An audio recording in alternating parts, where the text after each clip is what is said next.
Seattle. A knowledge of geography is essential if you are running a tiny, 100-watt radio station. Hills are bad, for example, as are tall buildings. Salt water, though, which lies at this city's doorstep, can boost a radio signal for miles, like a skipped rock. For a low-power FM radio station, anything measurable in miles is good. But on a recent Thursday night, one station, KBFG, was struggling to even get on the air. The station's signal, audible since November in an area measurable in square blocks, had flatlined.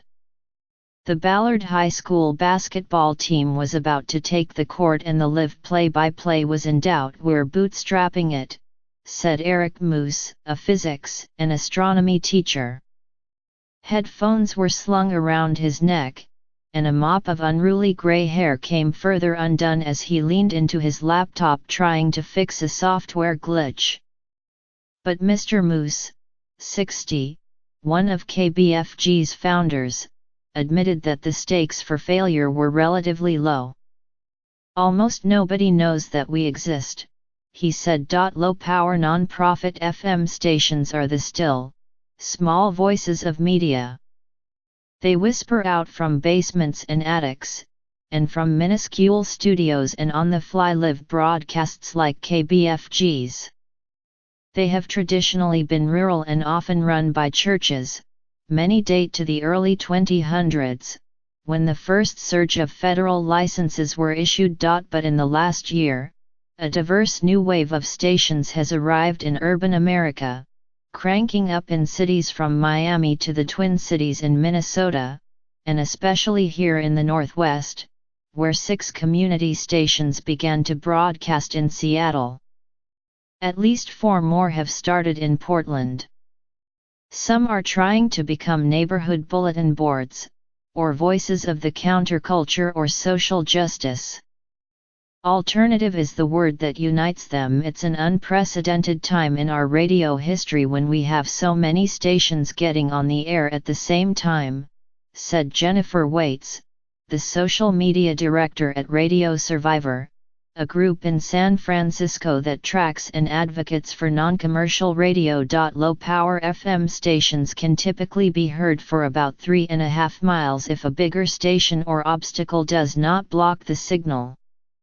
Of the nearly 2,500 such stations in some stage of licensing, construction or active broadcast across the nation, more than 850 have a license holder with a religious affiliation. Many bigger stations, by contrast, are being programmed far from the cities they serve, with corporate budgets to buy transmitters that can then boost a signal beyond its home base.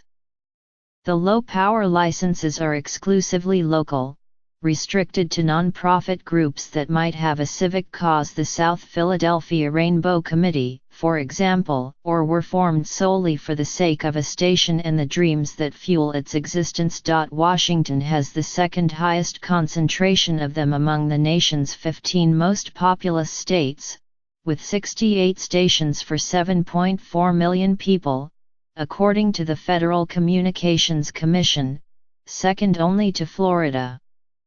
New York, by contrast, has 54 stations, but nearly 3 times Washington's population. Oregon, while not among the 15 most populous states, with 4.1 million people, is even more saturated than Washington and Florida. It has 80 low-power stations, most in rural areas. You want weird? Just turn the dial. One station in Seattle invites listeners to phone their dreams and fantasies into a recorded line, then puts them on the air, at least the ones that don't raise concerns about FCC indecency rules. Russian-speaking residents in Portland, Oregon, have their own tiny station. And if you want be charmed by a 5-year-old boy chatting with his father at bedtime about dinosaurs, music, and his sometimes bothersome sisters, you can find that at Tristan's Bedtime Radio Hour, broadcast on Sunday nights on KBFG in Northwest Seattle, where Tristan lives. It also streams on the web. What low-power urban radio creates, believers say, is a sense of community, a defined physical stamp of existence that goes only as far as it can be heard. So new licensees and programmers are knocking on doors near their antennas and holding fundraisers at the local brewpub. That's a stark contrast to the amorphous everywhere but nowhere world of the web, and the web streaming radio or podcasts that a few years ago seemed most likely to take center stage in low-budget community communications. When you start broadcasting, it's like you have a storefront, said Rebecca Webb, founder of the Portland Radio Project, KSFL 99.1, which broadcasts from 2 rooms above a closed silent movie-era theater built around 1915. The station promises to play a Portland area music group every 15 minutes, and in a time of media consolidation, Ms. Webb said, that's a political act. The fact that we have gathered ourselves up by our bootstraps and created a community radio station is in direct response to the ownership concentration of large media companies, she said. Many community groups with no money and often no experience in radio got help in starting their stations.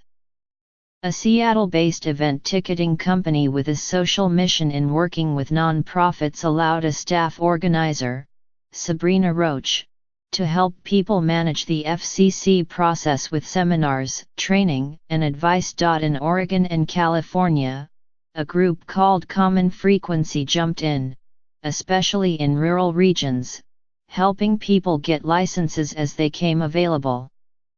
In Philadelphia, the Prometheus Radio Project led a fight to get the FCC to relax rules to allow more low-power FM stations, especially in urban markets, which big broadcasters had opposed. The recent FCC vote to end so-called net neutrality, under which Internet users were guaranteed equal speed and access, might not directly affect small radio broadcasters that do not live stream. BUT advocates said the decision amplified the importance of small voices. However they are expressed. If it gets harder for independent media to stream online, the low-power FM stations will become even more important, said Todd Urich, a radio engineer who helped lead Common Frequency. Clara Pluton, a stand-up comedian in Seattle who pays the bills by waiting tables, hosts a radio show with Val Negro, who also does comedy, every other Tuesday night on Hollow Earth Radio, KHUH 104.9. The station began broadcasting in the Central District of Seattle in September, and Ms. Pluton and Ms. Negro are now in their second month of Queer Talk, as they describe their show. There's no salary, no fame, no certainty of an audience of any kind, the women said in an interview at the station, but deep rewards nonetheless in knowing that they speaking out about their lives and their city. When things go wrong, she said, and they do a curse word slipping out, or a bad, skipping CD, it's part of the experience for volunteers and listeners alike. Lack of polish is part of the authenticity. It's like members of the community broadcasting to members of their community, Ms. Pluton said. Some volunteer D.J.S., like Bob Knowles in Portland, found a place in local radio after 25 years fishing for halibut in Alaska. He tuned in one day to KSFL, the Portland Radio Project, and liked it so much that he went in and got his own show, Throwin' It Back Thursdays, playing obscure or forgotten musical tracks as one of the station's 40-odd volunteers. Gary Dunn, a 17-year-old junior at Ballard High in Seattle who was helping to broadcast the varsity basketball game, said he liked the surprise that KBFG offered of not knowing what might come next, a song he has never heard, a perspective in politics or in life that is unfamiliar. He also likes the fact that radio is an old technology, one his great-grandparents would have known. Old devices still help us, he said. Mr. Moose, the physics teacher, ultimately got his software back up and running in time for Ballard Beavers' tip-off against the Franklin High Quakers. But it wasn't the Beavers' night, and they lost 39-70.